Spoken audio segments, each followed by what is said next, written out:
Os comediantes estão dominando o mundo. Eles dominaram tão bem a arte de contar histórias que o maior podcast do mundo é de um comediante. Alguns dos maiores canais do YouTube também são deles, alguns estão virando presidentes e outros correm risco de serem presos. Tudo porque eles conseguiram atrair a atenção de todo mundo para suas histórias.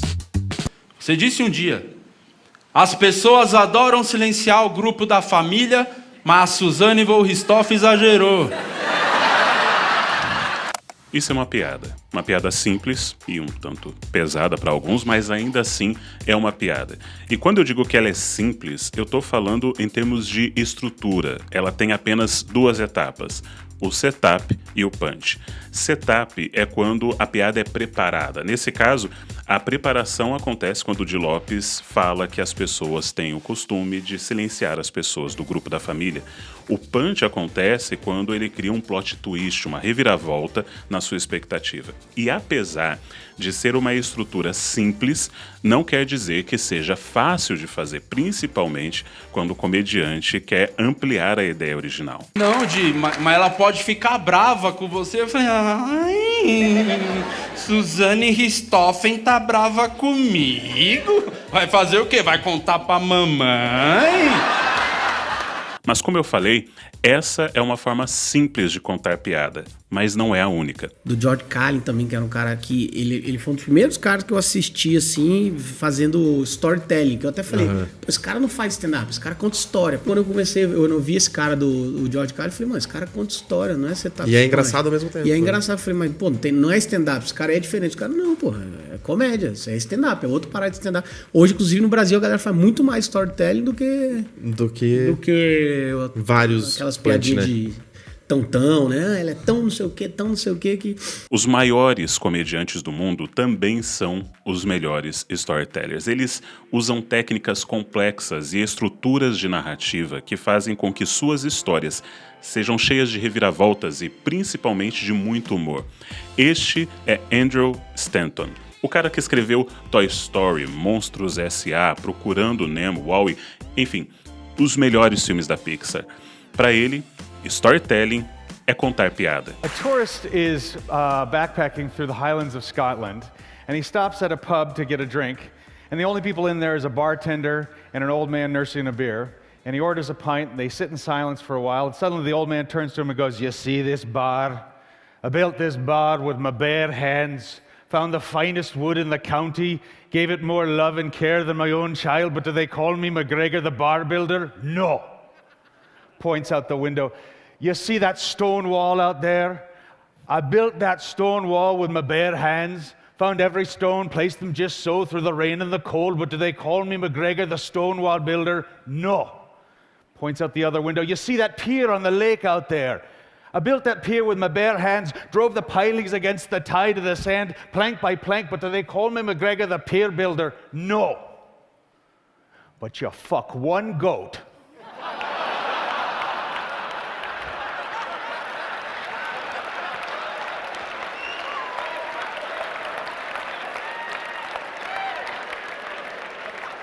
Storytelling is joke telling.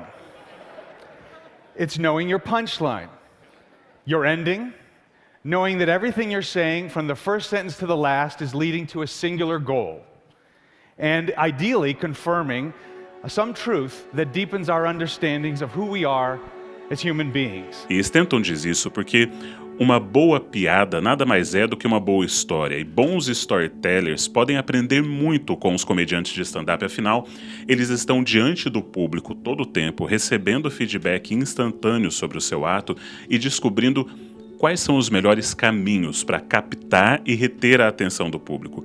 Existem até cálculos matemáticos que são feitos para saber quão engraçado um show de piadas é de acordo com a Judy Carter. Pensa no Rick Gervais, um dos maiores comediantes do mundo e que recentemente ganhou o Globo de Ouro por seu especial Armageddon. Nesse especial, ele possui um tema central, o fim do mundo. E baseado nesse tema, ele explora diversos outros temas e constrói uma narrativa que te conduz até o clímax final. Mas como que ele faz isso? E que ferramentas nós podemos aprender com ele? Primeira coisa que você tem que entender é o processo criativo de uma piada que pode levar até mesmo anos.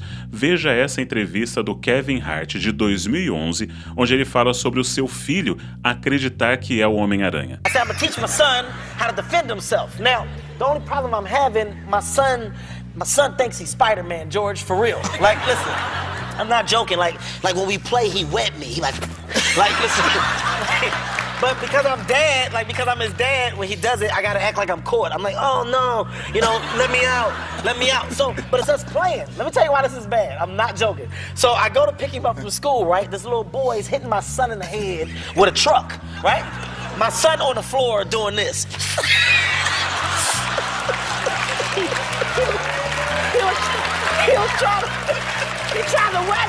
Agora, Kevin trabalhou essa piada por 2 anos antes de colocá-la no seu especial Eu Já Explico, de 2013. My son gets mad, rolls over. What the f*** are you doing, man? It's not real. What are you doing? Uma piada mais longa vai ter uma estrutura e configuração diferente da tradicional setup punch. Ela vai começar com o setup, que é quando o comediante prepara a piada com uma história inicial, e nesse momento ele dá apenas informações necessárias para você entender a piada, mas ele esconde para onde ela está indo, muitas vezes através de um descaminho, enganando você, desviando sua atenção como um mágico faz. Ele esconde sua intenção e o desfecho. É como uma história da Agatha Christie, cheia de antecipação e suspense, mas ao invés de descobrir quem que é o assassino no final, você acaba rindo bastante caso a piada seja boa. A segunda etapa é a revelação, que revela qual que é a ideia cômica central, a coisa que estava escondida. Depois vem a escalada, que é quando a ideia é reforçada até extremos cada vez mais absurdos. E por fim temos a quarta etapa, que é o desfecho, a reviravolta cômica. Se você já viu os meus outros vídeos, você com certeza percebeu que essa estrutura aqui é, na verdade, uma simplificação de outra estrutura que eu sempre menciono, que é a pirâmide de Freytag. Na pirâmide de Freytag, a primeira etapa é a exposição, que é o equivalente ao setup dos humoristas, que é quando você conhece os personagens da história, a situação em que eles estão. Eu sempre uso o livro do Hobbit como exemplo, porque todo mundo conhece a história e ela se encaixa perfeitamente nessa estrutura. Então, quando começa o livro, você conhece quem são os hobbits, o mundo deles, e assim como uma piada, você não sabe exatamente para onde essa história vai te conduzir, porque está tudo oculto ainda. Logo em seguida, vem a revelação da piada, ou seja, o conflito ou o evento catalisador da pirâmide de Freytag. Alguma coisa deu errado ou surgiu um desafio. Bilbo, no caso, é desafiado a abandonar o condado e encarar um dragão. A escalada na piada acontece quando as coisas vão se intensificando e ficando mais absurdas. Na pirâmide de Freytag, a gente chama isso de ação ascendente. É aqui que a maioria dos escritores e roteiristas iniciantes erram, infelizmente. É relativamente fácil criar uma história interessante, com um evento catalisador forte e um bom começo. A parte realmente difícil e desafiadora é fazer com que essa história continue crescendo e se intensificando a cada página. Então vem o desfecho, a reviravolta cômica, que na pirâmide de Freytag é o clímax. Agora, segundo o Judy Carter, antigamente as piadas elas eram muito mais lentas. A história contada era maior, assim como a gente vai ver também isso nos filmes. Mas para ela, um dos maiores causadores dessa mudança foi Robin Williams. In comedy, before Robin, Na comédia antes do Robin, people would tell long as stories. pessoas contavam histórias longas, But then people's minds changed. mas aí as mentes das pessoas mudaram. And now we need to get to a joke quick. E agora a gente precisa chegar na piada rápido. Robin Williams era uma metralhadora de piadas. Ele contava piada, imitava, contava histórias, atuava, tirava o fôlego de todo mundo. Então, Imagine se você fosse um comediante tentando se apresentar depois do Robin Williams, contando histórias mais longas e calmas. Ia ser muito mais difícil. Não impossível, mas difícil. Mas por isso que essas estruturas ajudam, porque você pode colocar uma dentro da outra, fazendo com que as piadas continuem fluindo constantemente. E para isso ficar bem claro, vamos ver alguns exemplos, começando pelo Afonso Padilha. O setup é bem rápido e simples. Acabei de voltar agora de viagem, peguei férias pela primeira vez, fui pra Orlando, Nova York, olha que foda, né? Fui pra lá, como o mundo dá voltas, né? Pensar que há 3 meses atrás tava na Disney e hoje eu tô na Cracolândia. A vida às vezes é injusta, né? O cenário está estabelecido, é a experiência dele na Disney. Agora chega a hora da revelação. Fui pra Disney, não gostei da Disney. Que isso, sabe que eu sou pobre, agora eu tenho que gostar da Disney. Eu falei pra uma amiga minha que não tinha gostado da Disney, uma testemunha de Mickey. Sabe essas pessoas que é doida, cara? Ela é tipo uma testemunha de Jeová do Mickey, falando, não. Você fala que não gosta da Disney quando começa a sangrar o nariz dela. Quando aquele filme Corra. Ela falou, como que você não gostou? Eu falei, não gostei. Ela falou, Afonso, você passava fome. Caralho, você tá sendo bem escrota, só porque eu passava fome, agora eu preciso gostar. Falou, já deu várias enchentes na sua casa. Eu falei, tá aí outro motivo pra eu não gostar do Mickey. Matou meu cachorro de leptospirose, ele é um rato, não sei se você sabe. Então agora já entendemos o motivo da piada, ele não gostou da Disney, mas agora vem a parte mais difícil, principalmente por ser a mais longa. Como que você estica essa ideia e ao mesmo tempo intensifica o bastante? É a etapa da escalada, ou ação ascendente. E o principal momento da escalada aqui é quando o Afonso cria mais um setup para o punch final. Ele tá contando o que o guia falou para ele sobre a Disney. Falou, não, é que o Mickey é uma figura, que é a seguinte, ele só tem um por parque. Eu falei, por que estão economizando no Mickey? Não tem um cachê pra pagar o Mickey? Ele falou, não, porque o Mickey, a gente não quer que encontre um Mickey aqui e daqui um tempo, daqui 3, 4 passos, você encontre outro Mickey. Então é só um Mickey por parque, porque a gente não quer que as pessoas não acreditem que o Mickey não existe. Sabe quando a pessoa fala uma coisa que você acha que entendeu o outro, e aí você olha em volta pra ver, só eu só que entendi ele falando isso? Falei, meu irmão, não quero me precipitar. Não sou um dos caras mais inteligentes que você vai conhecer na vida, mas eu acho que o Mickey não existe. Talvez, se pá, é um estagiário da Uninove que veio fazer intercâmbio, achando que ia aprender a falar inglês, só sabe falar inglês com a vozinha de... Este momento também é uma arma de Chekhov, uma informação que vai ser importante depois. Agora, dentro dessa própria estrutura, cada nova piada tem sua própria estrutura, como esta daqui. Aí eu perguntei pra essa mina, ela tinha meio... eu falei, e aí, como que é lá? Eu não sei se... pode me responder uma pergunta? Ela falou, pode falar. Eu falei, por que todos os funcionários da Disney tem cara de... Ela falou, feliz? Eu falei, não, retardado. Porque eles têm cara de retardado. Ela falou, não, é porque eles fazem meio que uma lavagem cerebral, mas falando de um jeito feliz. Eu falei, não entendi. Ela falou, é porque eles fazem a gente acreditar que aquele é o melhor emprego pra estar. Eu falei, ganhando $6? Ela falou, é? Eu falei, então tá bom, mas como que acontece isso? Ela falou, não, porque eles dão palestras e aí contam histórias comoventes que fazem a gente ficar comovido e assim trabalhar de um jeito com mais afinco. Eu falei, desculpa, qual história que contaram pra você? Ela falou, na minha época, eu juro que ela contou exatamente essa história. Quando eu fui fazer o treinamento, veio, o cara tava dando a palestra e tal, e contou uma história de uma vez que tinha uma família na Disney, mãe, filhos e o pai, eles estavam curtindo e foi tirar uma foto. Aí foi a mãe e os filhos e o pai foi bater a foto porque não tinha ninguém pra tirar. Um funcionário da Disney viu aquilo, se aproximou, falou, posso tirar foto pra vocês? Assim vai tirar a família toda. E eles foram e tiraram essa foto. Ficaram muito agradecidos.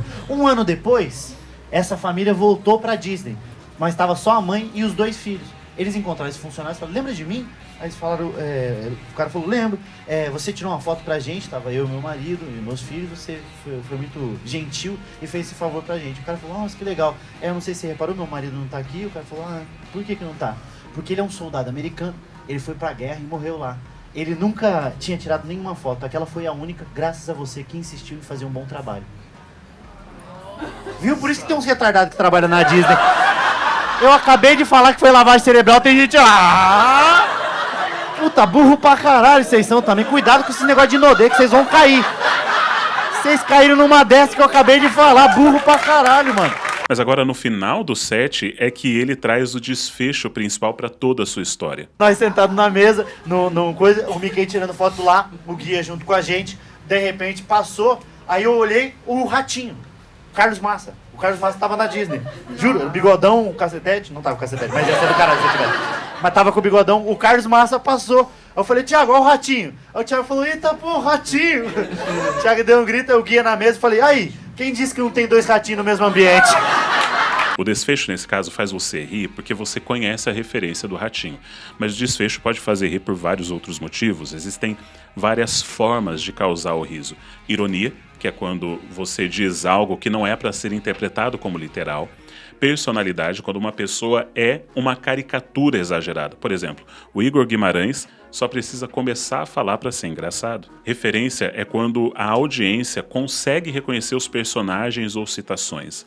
Paródia é uma satirização de algo que já existe, uma música, um filme, discurso, personalidade, etc. O absurdo é quando o comediante usa linguagem absurda ou ideia sem sentido. E o choque, normalmente, está relacionado a coisas extremamente ofensivas ou vulgares, como palavrões, xingamentos e situações mais cruas. Hipérbole é o humor exagerado, e trocadilhos é aquilo que você encontra no Castro Brothers. Qual o chocolate preferido do mestre de obras? Pedreiro Rocher. Mas agora é só hora de tentar. Veja esta história do Igor Guimarães, o rei do humor absurdo, e tenta identificar as 4 etapas do humor. Você conhece a história do pastor belga? Não. Tinha uma vez na estrada, um homem estava dirigindo e parou no meio da chuva, o carro dele parou de funcionar. E aí ele ficou esperando no guincho, não tinha sinal, e viu um pastor belga no meio da mata, se aproximou do carro dele, rodeou, pôs a mão no capô, abriu o capô, ele assustou, falou, o cachorro abriu o capô, ele começou a cavucar, o pastor belga falou, bate a chave. Pá, bateu a chave. O carro pegou, o pastor belga fechou o capô, foi embora. Aí o cara branco, né, dirigindo, foi pra floresta, pegou ali o posto Piranga, parou lá, falou, moço, está de choque, o pastor belga arrumou meu carro agora. Aí falou, o cara do posto ficou branco, falou, você deu sorte. Esse pastor belga é borracheiro, não entende nada de mecânica. E você vai ver essa mesma estrutura na história do Fábio Rabin, de quando ele correu uma maratona e chegou em último lugar, ou na história do Renato Albani, de quando ele ficou no Hotel Cara em Jurerê, e em muitas outras apresentações. Então, apesar de ser engraçado, ser um talento e para muitos humoristas ser também um dom, mesmo assim eles precisam aprender e aprimorar essas técnicas e muitas outras. Por exemplo, eu pedi para o Oscar Filho me contar a sua técnica preferida, uma técnica que ele usa com frequência. O Oscar Filho é um dos pioneiros do stand-up no Brasil. Ele é ator, participou do CQC e está em cartaz com seu especial Autobiografia Não Autorizada. Olha só o que ele me respondeu. Bom, eu já faço stand-up desde 2005 e uma das técnicas que eu aprendi, que eu acho muito boas e importantes e infalíveis, é o callback. Basicamente, o que é o callback? É uma piada feita dentro de um contexto, numa história, e depois, mais pra frente, na mesma história ou em outra história que não tem nada a ver, você conta exatamente a mesma piada ou a mesma ideia para reforçar essa história que você está contando dentro desse contexto. Eu vou dar um exemplo de uma coisa que aconteceu comigo esses dias, faz 3 ou 4 dias. Eu estava no trânsito aqui em São Paulo e eu vi um cara correndo pro carro de trás. Parecia um assaltante, parecia que ele ia roubar o carro. Eu fiquei meio assustado, olhei pelo retrovisor e eu vi o ladrão correndo. E eu falei, caramba, o ladrão não vai assaltar, ele assustou, mas o que o motorista fez para assustar o cara? Quando eu olhei pelo retrovisor para ver o motorista dessa vez, o motorista estava fazendo isso aqui pela janela. E eu pensei, caramba, o filho do Kevin Hart já tem idade para ter carteira de motorista? Bom, eu não sei exatamente qual foi a sua reação, porque eu não tô aí pra ver se você riu ou não. Eu teria que testar ela num teatro pra ver se essa piada é boa o suficiente pra eu continuar contando, né? Mas o que eu sei é que eu criei essa unidade no que eu acabei de contar, né? Eu usei uma história que você já conhece aqui desse vídeo e reforcei a ideia com o mesmo desfecho. Então eu uso essa técnica porque o callback é uma excelente ferramenta para fazer com que você se mantenha preso na história, né? Eu quero que o público se mantenha preso no que eu tô contando. Principalmente se você tá fazendo um texto que tenha começo, meio e fim, como é o caso do meu solo de stand-up, que eu tô apresentando, que chama Autobiografia Não Autorizada, que basicamente é a história da minha vida. E isso cria uma sensação de unidade na história total. Não são várias piadas contadas sem contexto nenhum durante 1 hora e tanto, e que no final a pessoa fala, o cara contou várias piadas, mas elas não fazem sentido ou elas não têm uma unidade entre elas. Não. Quem for assistir, por exemplo, vai entender o que tá acontecendo até o final. Tem um cara que chama Mike Birbiglia, que eu acho ótimo, e ele faz esse tipo de coisa, por exemplo. Então, acho que o callback é o melhor exemplo pra mim. Eu lembro a primeira vez que o cara me reconheceu, chegou, te conheço, hein? É mesmo? É! Você não é o CQC? Falei, não sou nada. Você é sim! Agora os caras que erravam assim, você quer? Chega aí! Não, você quer o QQC lá, chega aí! Aí você vira CNPJ, CPMF, foda-se. Fora as piadas geniais que os caras tinham por causa da minha altura. Tipo, você quer ser? O que você quer ser quando você quer ser?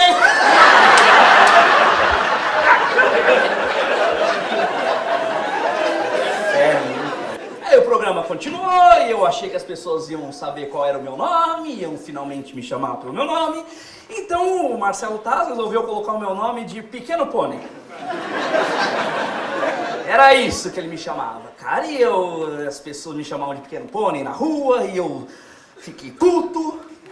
E eu demorei uns 4 anos pra superar esse apelido, e assim que eu superei esse apelido, uma empresa de carros resolveu fazer um comercial em que eles usavam pôneis no motor. E não eram pôneis normais. Então você imagina quantas pessoas já me parou na rua pra me falar pônei, maldito, pônei.